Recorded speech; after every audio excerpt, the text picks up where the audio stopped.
Salut, c'est Peltune! Aujourd'hui, présentation des decks qui dominent cette méta. Les gameplays seront présentés à la sortie du mini-set, du coup le 21, ça sera à peu près le 21 janvier. Donc c'est parti pour cette vidéo.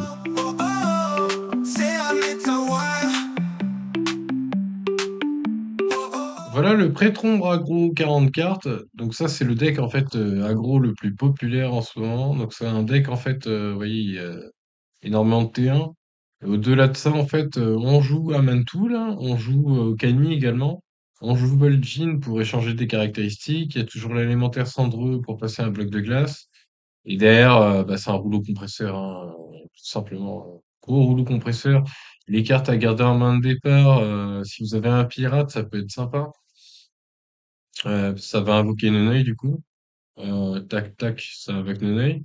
Derrière, il y a l'assistant toucher de vide, une des cartes les plus fortes du deck. En early, en genre papier, c'est super fort aussi. Et sinon, tout le deck, voilà,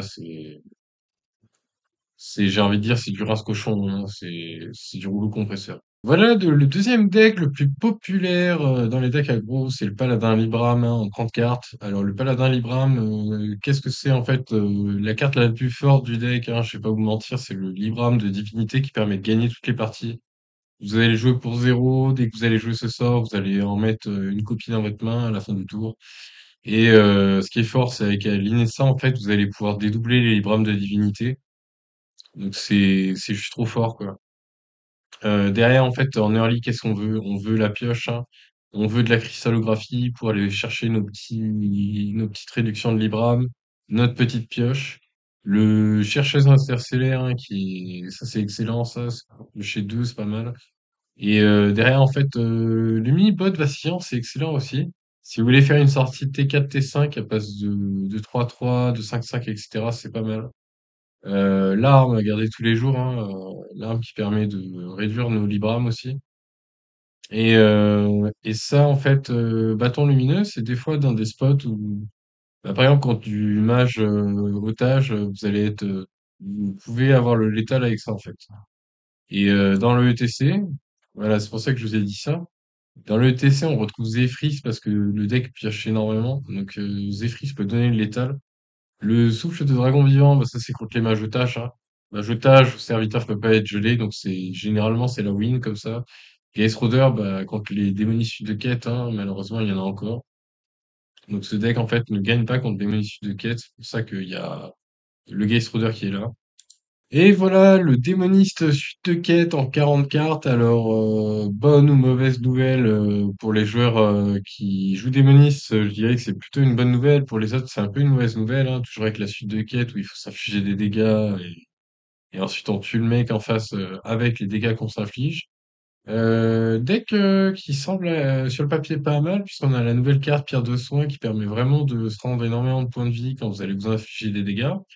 Derrière, vous avez les petites AE, vous avez Profa, Effet Domino, vous avez la Plaie des Flammes aussi, qui peut être sympa.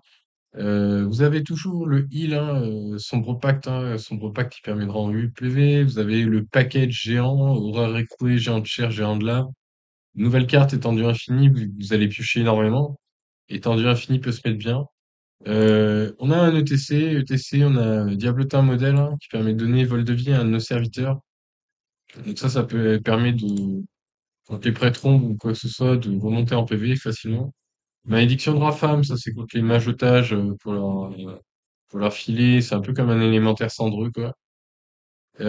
Projet démoniaque, ça c'est bah, contre les decks, les druides OTK, les trucs comme ça, en fait, vous allez transformer un serviteur de la main adverse en démon et ça va souvent clutch la combo. Donc voilà pour ce deck. Voilà le mage otage. Alors le mage otage qui est réputé pour essayer de contrer entre guillemets les deux premiers decks que je viens de vous présenter, les decks aggro. Donc là le mage otage, le but c'est quoi? Vous connaissez, hein, c'est de geler tout le temps le board adverse, de mettre tout le temps bloc de glace, Nova de Givre et Alibi. Donc Alibi solide c'est ces 300 là qu'on spam pour prendre en otage notre adversaire. Donc, qu'est-ce qu'il faut garder en main de départ? L'élève des marais, excellent, permet de copier les sorts. Sivara, pareil. Monter le volume, pareil, c'est trop fort. Et sinon, en règle générale, vous allez essayer de chercher la pioche, hein. Prospecteur d'or, c'est pas mal pour le début de la game. Prospecteur d'or est sympa. Sinon, sinon, les cartes lourdes, on va pas les garder, sauf Case Roder contre les démonistes de quête. Et après, sinon, bah, si vous avez ETC, par exemple, vous pouvez garder ETC. Parce que ETC Polket peut vous donner Romaf à 9. Et du coup, bah, avec ETC, vous allez jouer d'abord Potion d'illusion. Ensuite, vous allez chercher soit Jeu de lumière, soit Crustacé Cupide. Crustacé Cupide, en fait, ça permet de meuler votre adversaire. Si c'est, imaginons, c'est un mage otage aussi, bah, vous pouvez le tuer à la fatigue, puisque vous allez copier le Crustacé Cupide à l'infini. Ou alors, sinon, vous pouvez faire juste tuer l'adversaire avec des dégâts. Dès que vous allez jouer Romaf, qui va répéter Potion d'illusion plus Jeu de lumière. Et puis voilà, quoi dire de plus dans le deck? On a un petit peu de disruption avec le rat et le Théotard là. Si jamais on est contre du paladin OTK et puis voilà, après tout le reste du deck, hein, on répète toutes ces cartes à l'infini, voilà. Nouveau deck qui nous apparaît du serveur asiatique, le voleur OTK Draka. Alors le voleur OTK Draka, c'est juste une petite pépite avec cette carte que personne ne jouait, le panneau de prime qui permet que tous vos serviteurs légendaires coûtent un de moins. Alors pourquoi c'est intéressant? Parce que quand on est sous chaque, toutes nos cartes coûtent 3 de moins, donc ça va coûter 0. Toutes nos autres cartes légendaires vont coûter du coup 4 de moins, donc du coup on va pouvoir tout jouer gratos. Même Draka qui va coûter normalement 1, qui va coûter 1, la potion qui va coûter 1 aussi, Toebu qui va coûter 0. Donc c'est plutôt sympa. Alors comment on part en combo, vous allez me dire? Déjà en early, qu'est-ce qu'il faut faire? En early, il faut aller piocher les serviteurs, hein. Donc recherche de trésors, arnaque, voile de dissimulation, donc c'est les 3 sorts OP pour aller chercher nos créatures, hein. Faut absolument chercher toutes les créatures. Il y en a pas beaucoup. Il y en a 1, 2, 3, 4. Vous voyez, il y a 4 créatures, 4 créatures à aller chercher. Vous pouvez partir en combo T4 si vous avez la pièce, sinon T5, c'est plutôt T5, T6. Et comment on part en combo? Donc il faut jouer une carte à 0, admettons une pièce, une prep, je sais pas, un truc comme ça à 0. Faut jouer Tchak, donc ça permet d'activer la combo. Derrière, vous jouez Panneau de Prime, Tenwu sur Tchak. Vous pouvez jouer Tchak à 0 puisque vous avez le panneau de prime. Derrière, vous bullshitez en fait avec Tenwu et Tchak pour jouer un peu pour aller chercher toutes les cartes dans le TC. Alors l'order, c'est soit on fait d'abord, on fait un Tohu-Bohu, puis après on fait Potion d'illusion. Ou alors sinon, on peut il y a des spots où en fait on peut faire une semi-OTK où on se met juste à la moitié des PV de l'adversaire avec le Tohu-Bohu juste, hein, Tohu-Bohu Draka. Mais souvent dans tous les spots on essaie vraiment d'aller chercher les 3 cartes. Donc voilà, le deck qui est assez surprenant. Voilà le deck druide Barnes OTK. Alors Barnes qui permet d'invoquer une copie d'un serviteur de votre deck. Donc ça va être tout simplement Easiel, le sort coûte 1, donc vous allez jouer tout votre deck et faire des dégâts du coup avec vos sorts, hein, tout simplement, avec Feu stellaire, Fléau ultime, balayage, et avec le lieu dégâts des sorts, et on a un cadeau aussi, on a un balayage dedans.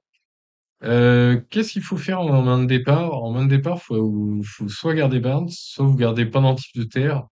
Sinon, vous pouvez aussi garder le coffre à jouer hein, qui va permettre d'aller chercher Barnes, effectivement, pourquoi pas.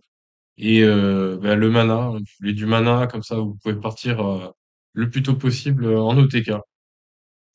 Carte clé aussi, Nuit sous les étoiles, qui permet, bah, quand vous avez plus qu'un cristal de mana, pour un sous Easiel, vous jouez ça. Vous pouvez piocher et rafraîchir des cristaux de mana pour vraiment jouer tout votre deck. Si vous rafraîchissez les cristaux de mana et que vous chopez, enfin que vous piochez et que vous piochez Fléau Ultime, hein, autant tout rafraîchir les manas, comme ça vous allez piocher 5 et, euh, et vous allez sûrement avoir de la pioche supplémentaire et des dégâts de plus. Donc ça sert à rien de faire que piocher avec ça si vous avez ça. Voilà. Voilà le guerrier OTK charge avec tout simplement avec le berserker écumant qui permet d'avoir un serviteur avec énormément d'attaque, de lui mettre charge avec l'officier chante-guerre et du coup OTK avec plusieurs berserkers. Alors dans ce deck en fait en main de départ faut garder la pioche, hein. Applaudissement rugissant, maîtrise du blocage, il y a le totem qui permet de piocher aussi. Buffet à volonté, excellent pour piocher. Il y a l'arme aussi pour piocher du capitaine Touriste. C'est ce qu'on veut faire. On peut partir à peu près, s'il y a des créatures en face, des 5 T6, sinon ça sera un peu plus tard. Vous pouvez partir plutôt avec droite au fond, qui permet de faire baisser le coût de vos serviteurs de 2 juste pendant un tour, mais jamais à moins de 1. Donc vous pouvez combo avec officier, capitaine touriste, berserker. Petit tips aussi, si vous avez les deux berserkers en main, vaut mieux jouer un berserker puis un sans visage dessus ou un mercenaire pour le copier, puisqu'il aura plus d'attaque en fait, même s'il aura un peu moins de points de vie. Donc pour faire une OTK plus consistante. Vous avez le Barov si jamais vous êtes dans la sauce contre un des messieurs de quête, par exemple avec des géants, hein, vous pouvez faire capitaine tout risque Seigneur Barov. Témoin peu loquace, bah, c'est contre les mages otages parce que vous pouvez rien faire s'il y a un bloc de glace. Et Brut et Radar, juste en une fois parce que du coup c'est contre les agros, hein, il y a beaucoup de prêtre ombre et de paladin libram, donc ça permet de tenir un tour en général, là. Donc ça permet de tempo. Et dernier deck, entre guillemets, à la mode, qui est beaucoup joué aussi, c'est le voleur double crochet en 40 cartes. C'est un deck, en fait, qui est sorti il y a pas longtemps, qui est très intéressant sur le papier. En fait, on retrouve une ossature avec des pirates, hein, des petits pirates. On a l'arme pour piocher, on a du Tenwu, on a du Bran Tenwu, qui peut faire des cochonneries avec double crochet. On a Bob aussi pour voler des créatures, pour geler, enfin ça peut faire pas mal de choses. Le Zileax pour tempo, c'est un Zileax roué, vol de vie, bouclier divin, etc. mais qui coûte que 7, hein, qui invoque pas une copie, donc c'est juste pour tempo. Parce qu'on en a besoin en fait, en général, tour 8, tour 9, avant de jouer notre combo. Qu'est-ce qu'il faut garder en main de départ? Donc en main de départ, en fait, on va garder la pioche. On va garder du pillage, pillage ici, arnaque, l'arme aussi qui peut être sympa. Qu'est-ce qu'on peut garder d'autre? On peut garder de l'aggro, c'est pas déconnant de garder accélérateur, hein, puis ça va nous piocher notre Zilax qui va coûter 5. Contre aggro, c'est excellent.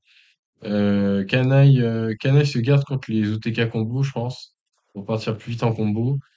Les boucaniers, ça c'est contre aggro, c'est vraiment excellent. Sinon, ça peut vous faire aussi deux pirates que vous allez invoquer, mais c'est moins fort que le pavillon, je trouve. Parce que ça va vous invoquer plus de pirates early. Et puis voilà quoi. Après le deck en fait, ça ressemble à un deck aggro midrange dans lequel du coup vous pouvez tout simplement faire de la magie avec Tenwu, le héros. Enfin, vous pouvez faire des dingueries.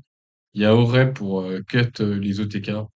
Donc voilà, ce deck peut faire des choses. Merci beaucoup d'avoir regardé cette vidéo jusqu'au bout. Donc n'hésitez pas à me laisser un petit pouce pour me récompenser pour mon travail.